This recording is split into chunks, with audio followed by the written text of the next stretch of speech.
എല്ലാവർക്കും നമസ്കാരം. Top ട്യൂഷന്റെ class 9 geography ക്ലാസ്സിലേക്ക് എല്ലാവർക്കും സ്വാഗതം.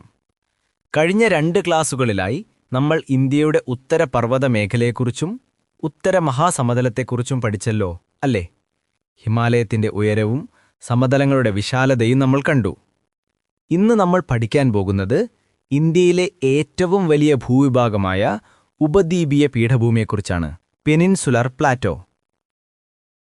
പാഠത്തിന്റെ പേര് കേൾക്കൂ, ഭൂമിയുടെ ചരിത്രമുറങ്ങുന്ന പീഠഭൂമി. എന്തൊരു കാവ്യാത്മകമായ പേരാണല്ലേ! എന്തുകൊണ്ടായിരിക്കും ഇതിന് ഈ പേര് വന്നത്? കാരണം ഇത് ലോകത്തിലെ തന്നെ ഏറ്റവും പഴക്കം ചെന്ന ഭൂപ്രദേശങ്ങളിൽ ഒന്നാണ്. ഹിമാലയമൊക്കെ ഉണ്ടാകുന്നതിനും എത്രയോ മുൻപ് രൂപപ്പെട്ടതാണ് ഈ പ്രദേശം. അതുകൊണ്ടാണ് ഭൂമിയുടെ ചരിത്രം ഇവിടെ ഉറങ്ങുന്നു എന്ന് പറയുന്നത്. നിങ്ങൾ ഇന്ത്യയുടെ ഭൂപടം നോക്കിയാൽ ഉത്തര മഹാസമതലത്തിന് തെക്കായി ഒരു ത്രികോണാകൃതിയിൽ ഒരു വലിയ പ്രദേശം കാണാം. അതാണ് നമ്മുടെ ഉപദ്വീപീയ പീഠഭൂമി. എന്താണൊരു പീഠഭൂമി? ചുറ്റുമുള്ള പ്രദേശങ്ങളെക്കാൾ ഉയർന്നു നിൽക്കുന്നതും എന്നാൽ മുകൾ ഭാഗം ഏറെക്കുറെ പരന്നതുമായ ഭൂപ്രദേശങ്ങളെയാണ് പീഠഭൂമി എന്ന് പറയുന്നത്. ഒരു മേശ പോലെയെന്ന് സങ്കൽപ്പിക്കാം, അല്ലേ? നമ്മുടെ ഈ പീഠഭൂമിക്ക് സമുദ്രനിരപ്പിൽ നിന്ന് ഏകദേശം 600 മുതൽ 900 മീറ്റർ വരെ ശരാശരി ഉയരമുണ്ട്. ഏകദേശം 16 ലക്ഷം ചതുരശ്ര കിലോമീറ്റർ വിസ്തൃതിയുണ്ടിതിന്. ഇന്ത്യയിലെ ഏറ്റവും വലിയ ഭൂവിഭാഗമാണിത്. വിശാലമായ പരന്ന പ്രദേശങ്ങൾ, അതിർത്തികളിൽ മലനിരകൾ, ആഴം കുറഞ്ഞ നദീതടങ്ങൾ, പലതരം സസ്യങ്ങളും ജന്തുക്കളും, അങ്ങനെ ഒരുപാട് വൈവിധ്യങ്ങൾ ഇവിടെയുണ്ട്. ഈ വലിയ പീഠഭൂമിയെ നമുക്ക് പ്രധാനമായും രണ്ടായി തിരിക്കാം. 1 ഡെക്കാൻ പീഠഭൂമി, 2 മധ്യ ഉന്നത തടം. നമുക്കാദ്യം ഡെക്കാൻ പീഠഭൂമിയെക്കുറിച്ച് വിശദമായി പഠിക്കാം. ഡെക്കാൻ എന്ന വാക്ക് വന്നത് സംസ്കൃതത്തിലെ ദക്ഷിൺ എന്ന വാക്കിൽ നിന്നാണ്. അതിനർത്ഥം തെക്ക് എന്നാണ്. സത്പുര പർവ്വതനിരകൾക്ക് തെക്ക് പശ്ചിമഘട്ടത്തിനും പൂർവ്വഘട്ടത്തിനും ഇടയിലായി സ്ഥിതി ചെയ്യുന്ന വിശാലമായ പീഠഭൂമിയാണിത്. ലക്ഷക്കണക്കിന് വർഷങ്ങൾക്ക് മുൻപ് ലാവ ഒഴുകി ഉറച്ചാണിത് രൂപം കൊണ്ടത്. അതുകൊണ്ടിവിടെ ബസാൾട്ട്, ഗ്രാനൈറ്റ്, നൈസ് പോലുള്ള ഉറപ്പുള്ള ശിലകൾ കാണാം. ഈ പീഠഭൂമിയുടെ വടക്കു പടിഞ്ഞാറൻ ഭാഗം മുഴുവൻ ലാവാശിലകളാൽ നിർമ്മിതമാണ്.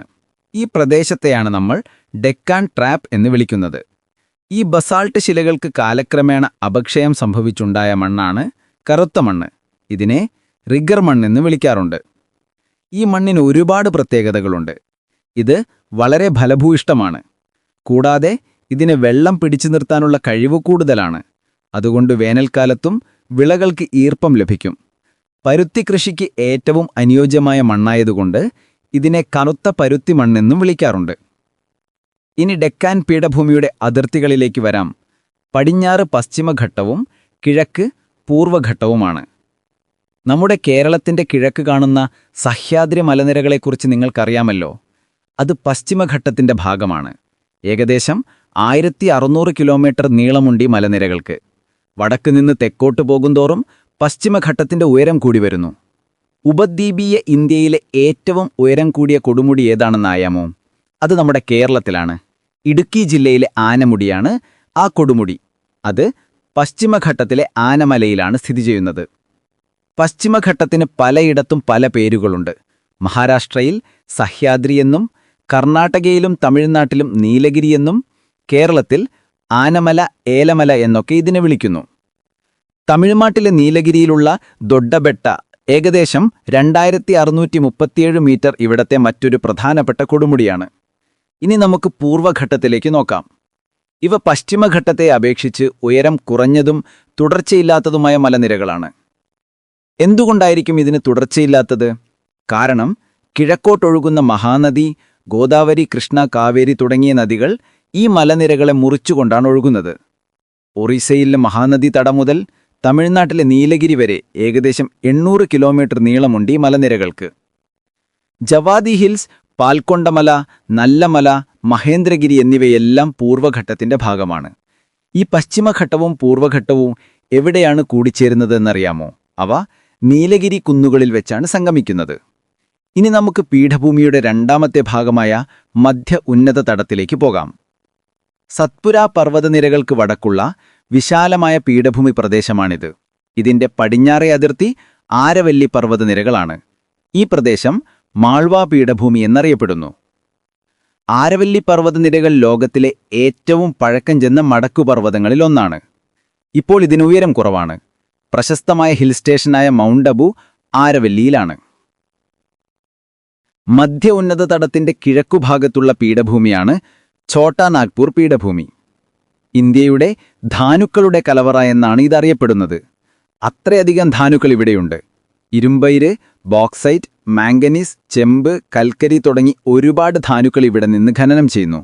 അതുകൊണ്ട് തന്നെ ഖനനവും ധാനുമധിഷ്ഠിത വ്യവസായങ്ങളുമാണ് ഇവിടത്തെ പ്രധാന സാമ്പത്തിക പ്രവർത്തനങ്ങൾ.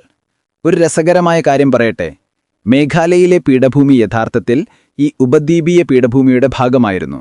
പിന്നീട് ഭൂമിയിലെ ചില പ്രവർത്തനങ്ങൾ കാരണം അത് വേർപെട്ടുപോയതാണ്. ഇനി നമുക്ക് ഉപദ്വീപീയ പീഠഭൂമിയിലെ കാലാവസ്ഥയെക്കുറിച്ച് പഠിക്കാം. ഇവിടെ പൊതുവെ ഉഷ്ണമേഖലാ മൺസൂൺ കാലാവസ്ഥയാണ്. എന്നാൽ സ്ഥലത്തിനനുസരിച്ച് താപനിലയിലും മഴയിലും വലിയ വ്യത്യാസങ്ങളുണ്ട്. സമുദ്രത്തിൽ നിന്നുള്ള ദൂരം, പർവ്വതങ്ങളുടെ സ്ഥാനം, മൺസൂൺ കാറ്റുകളുടെ ദിശ എന്നിവയെല്ലാം കാലാവസ്ഥയെ സ്വാധീനിക്കുന്നു. മലനിരകൾ ഒഴികെയുള്ള ഭാഗങ്ങളിൽ വേനൽക്കാലത്ത് ശരാശരി താപനില 30 ഡിഗ്രി സെൽഷ്യസിന് മുകളിലായിരിക്കും. ഡെക്കാൻ പീഠഭൂമിയിലൊക്കെ 38 ഡിഗ്രി വരെ ചൂട് കൂടും. എന്നാൽ രാത്രിയിൽ താപനില കാര്യമായി കുറയുന്നതിനാൽ ഉൾപ്രദേശങ്ങളിൽ പകലും രാത്രിയും തമ്മിലുള്ള താപനിലയിൽ വലിയ വ്യത്യാസം, അതായത് ഡയോണൽ റേഞ്ച് ഓഫ് ടെമ്പറേച്ചർ കാണാം. ഊട്ടി, കൊടൈക്കനാൽ, വയനാട് പോലുള്ള സ്ഥലങ്ങൾ ഉഷ്ണമേഖലയിലാണെങ്കിലും നല്ല തണുപ്പായിരിക്കും. എന്തുകൊണ്ടാണ്? അതെ, ഉയരം കൂടുതലായതുകൊണ്ട്. ഇനി മഴയുടെ കാര്യം നോക്കാം. പശ്ചിമഘട്ടത്തിന്റെ പടിഞ്ഞാറൻ ചരിവുകൾ ഒഴികെ മിക്കയിടത്തും മിതമായതോ കുറഞ്ഞതോ ആയ മഴയെ ലഭിക്കൂ. തെക്കുപടിഞ്ഞാറൻ മൺസൂൺ കാലത്ത് അറബിക്കടലിൽ നിന്നുള്ള ഈർപ്പം നിറഞ്ഞ കാറ്റ് പശ്ചിമഘട്ടത്തിന്റെ പടിഞ്ഞാറൻ ചരിവുകളിൽ തട്ടി ഉയർന്ന് തണുത്ത് കനത്ത മഴ പെയ്യുന്നു. എന്നാൽ മലയുടെ കിഴക്കൻ ചരിവിലേക്ക്, അതായത് ലീവേർഡ് സൈഡിലേക്ക് ഈ കാറ്റിറങ്ങുമ്പോൾ അതിൽ ഈർപ്പം കുറവായിരിക്കും. അതുകൊണ്ട് പീഠഭൂമിയുടെ ഉൾഭാഗങ്ങളിൽ വളരെ കുറഞ്ഞ മഴയെ ലഭിക്കൂ.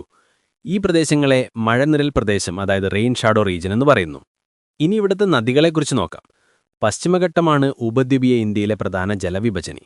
അതായത് അവിടെ നിന്നാണ് നദികൾ കിഴക്കോട്ടും പടിഞ്ഞാറോട്ടും ഒഴുകിത്തുടങ്ങുന്നത്. പ്രധാനമായും 3 തരം നദികളുണ്ട്.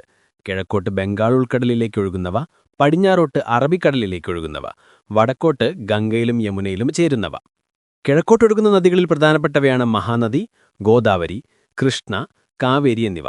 ഇവയെല്ലാം പശ്ചിമഘട്ടത്തിൽ നിന്ന് ഉത്ഭവിച്ച് പീഠഭൂമിയിലൂടെ ഒഴുകി ഡെൽറ്റകൾ ഉണ്ടാക്കിയാണ് കടലിൽ ചേരുന്നത്.